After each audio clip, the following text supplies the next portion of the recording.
What's up guys, it's Nofsky, and today I'm going to show you how I made a future bass track that sounds like this. Guy from falling.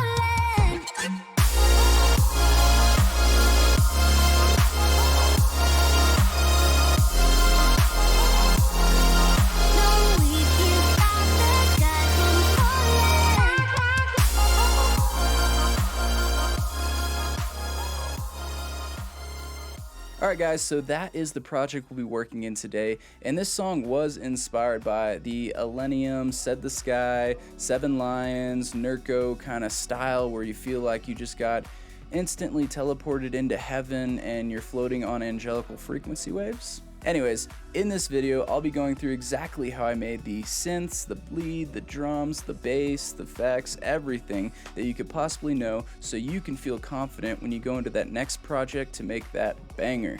Make sure you do stay to the end of this video. We have a free gift for you guys. So without any further ado, let's jump in.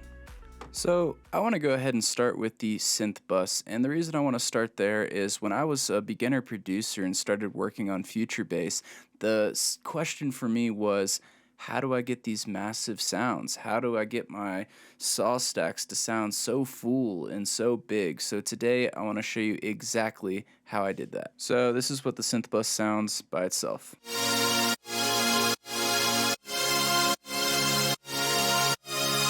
So there's a lot going on here, and I might be running through it pretty quickly, so put your seatbelts on and get ready to make that legendary saw stack. So I'm going to go ahead and start with saw 1 right here, and this is what that sounds like.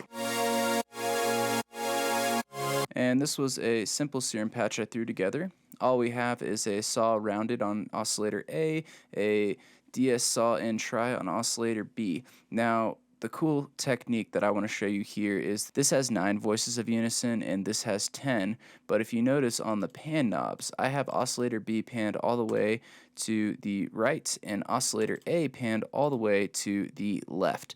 That way they're just kind of spread apart. It makes your synth sound super stereo. I'm not using any of the LFOs. Everything is working through the envelope. I do have some bright white noise going on, and then I do have a sub happening as well, just to create another layer in this preset. The next tip that I do want to show you is with the filter over here, and I actually learned this one from Big Z, so I can't take credit for it.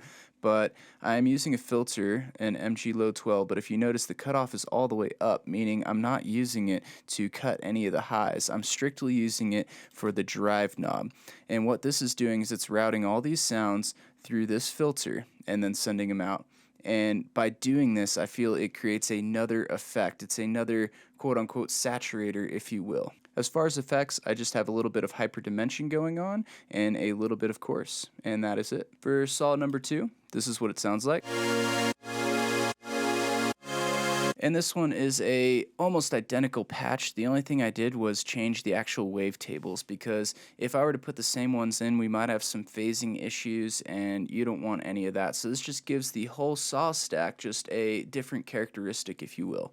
So I have the subby saw, and then I have the triangle over here. I did the panning trick again. I went ahead and changed it to pink noise instead of white. I added again a sub as another layer, and then went ahead and boosted the drive on the filter just to create that effect of another saturator. Identical effects here. I pretty much copied the patch and then changed out the wavetables essentially. So the next thing I want to cover is this lead right here.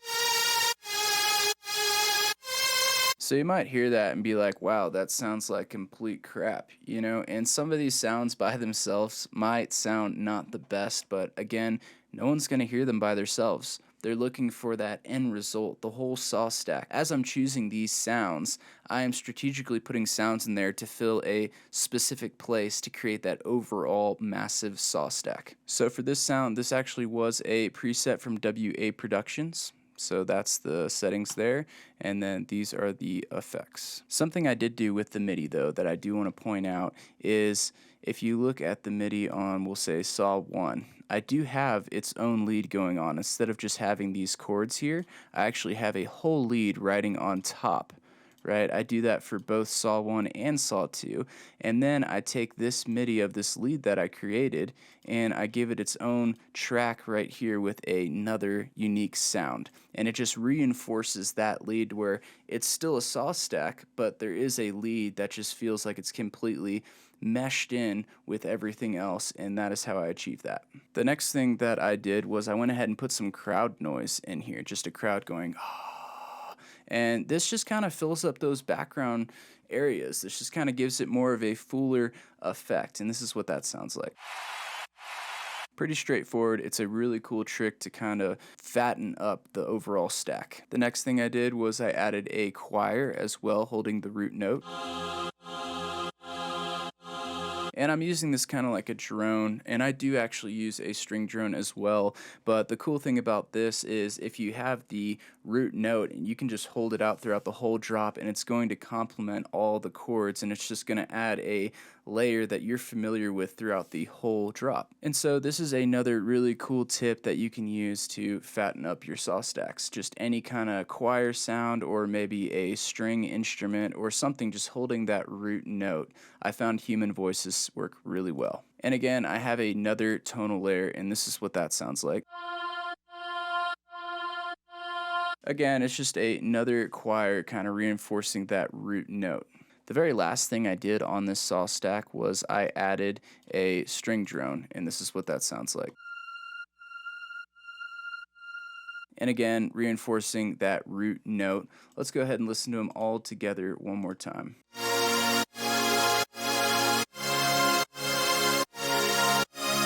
So the next layers that really make a massive difference when making your saw stack is what sub you use and what bass you use and how they work together. So I'm going to start with the sub. So this is the sub I'm using, and this is actually a sub from our House of Serum pack, and we have a link down in the description where you can find that. It's just a collection of professional presets made in Serum that is going to make your music from 0 to 100. Definitely go check that out. All I'm doing here is I have the analog BD sine, -1 octave. I have one voice of unison. I'm shaping it with the envelope 1 and 2. As far as effects go, I just have a tube distortion with the drive at 80 and mix at 100, and then I have an MG low rolling off some of those highs. As far as post-processing, I just have a little bit of R bass and a little bit of EQ happening, just keeping it in this pocket of 40 and 100. The next thing I'm doing is I do have a top bass, and this is what that sounds like.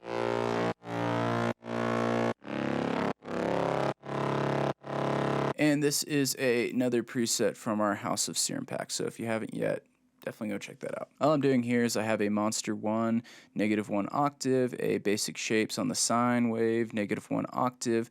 I'm doing a little FM from A and a little bend plus and minus. I am shaping the sound with the envelope, but I am creating a little automation with LFO 1 on the wavetable position, the bend plus and minus, and the FM from A. I have a little bit of diode 1 distortion.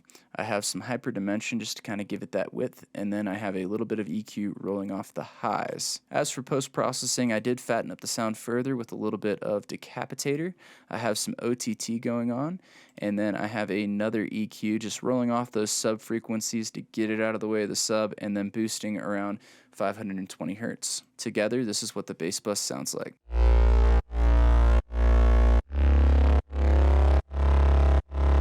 Before we jump into the drums and effects, I do want to touch on something in the vocal because I do have something going on to help brighten up that saw stack. So these are vocals I just dragged from Splice, but something cool I did do was I did chop up the very last phrase right here to kind of create a groove of its own, and this is what that sounds like.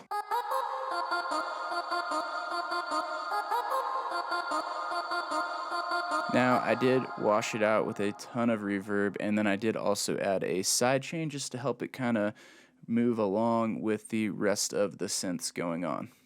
Besides that, I just have a few vocals from Splice, not a lot going on in the vocal department. Let's go ahead and jump over to the drums. So these are the drums all together.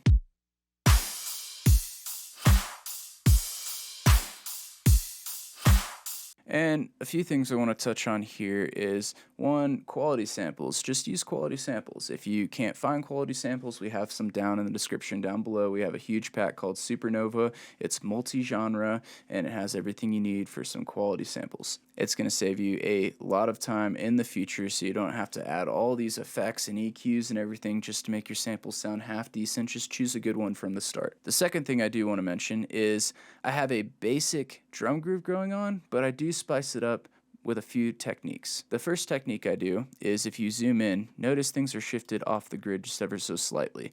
Now, if you think about a real drummer, he's never going to hit the snare exactly the same every time. There's going to be a little and so by shifting your samples off from one another helps in two ways. One, it helps give a more natural groove to it. Second, you're not going to be peaking right at this point where both of these are hitting at the same time, and it's going to save you a lot when you enter into the mixing and the mastering phase, and you don't have these massive peaks coming up when you're trying to kind of get everything compressed and limited. The second thing I want to point out is I'm actually using a different snare every other time. So I'm going back and forth. And same thing with the clap. We can go ahead and listen to that really quick.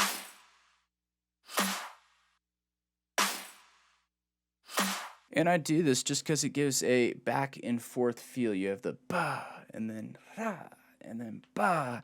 And it just adds a more interesting drum groove. Although the groove is basic, it makes it more exciting. Besides that, I do have a cymbal bus going on. This is what that sounds like. And this is another tip on how to fill out your drops is put a ride or a crash.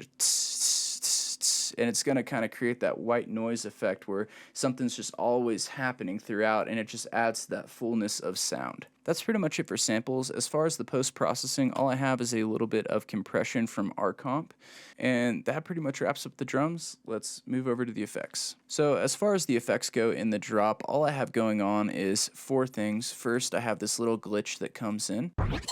Next, I have a little vocal chop, and then I have a sweep.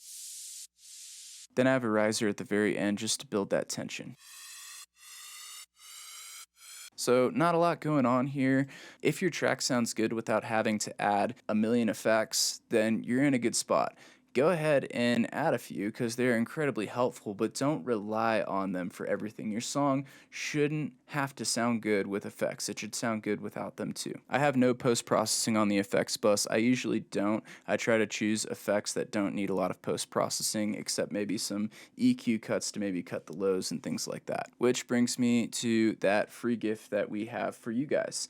The free gift is a template, the very one you see me using here. Now, we have a whole video explaining why, but kind of in a nutshell, what this template is going to do is it already has a lot of the gain staging done, a lot of the EQs set up, kind of the things that you would need. For example, I have a riser bus here, and usually when I have risers, I don't want the low end because there's already a low end that exists, and so I already have an EQ there, cutting all the lows there, just so as you're dragging and dropping things, things have a place in your song so your project can stay more organized and you can focus more on creating instead of turning a bunch of knobs and mixing things. So definitely go check that out. We have a link in the description below. Guys, that pretty much wraps up the video. Thank you so much for watching. I really hope you learned something today or got inspired by a sound or something that you can take into that next project to get that much better each time. If you want me to go more in depth on this song and maybe the verses and some other things that I might have not touched on, please comment down below and let us know. We want to make videos that add value to you guys.